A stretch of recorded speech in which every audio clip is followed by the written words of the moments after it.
صرف نمائش کے لیے، کالے دھندے کرتے ہیں اندر سے اور لوگوں میں مکرم بننے کے لیے تاکہ لوگوں کو ہم پر شک نہ پڑے، اندرو بدماشیاں کرنے تو محفل میلاد سجانے، سمجھ آئی؟ اللہ کا واسطہ ہے سنو رسول اللہ کی نعت، ان لوگوں سے کیوں سنتے ہو؟ پیشہ ور لوگوں سے، تمہارے منہ زبان دکھتی ہے، تم خود کیوں نہیں پڑھتے؟ رات کی تاریکی میں جب نماز پڑھ چکو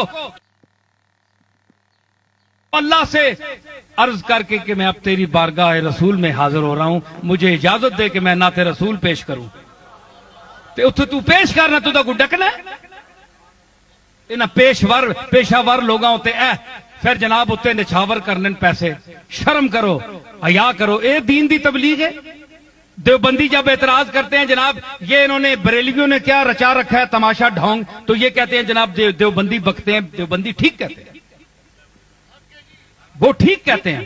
آپ کیا دین کی خدمت کر رہے ہیں؟ کیا رسول اللہ نے یہ کام کرایا تھا؟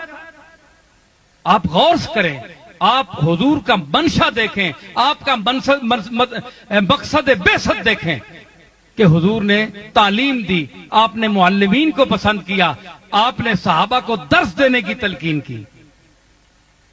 اللہ کا واسطہ ہے یہ اہل سنت کا طریقہ نہیں۔ احمد رضا صاحب نے اپنے ذوق میں کلام کہا تھا، آپ کو اجرت پر پڑھنے کے لیے کہا تھا۔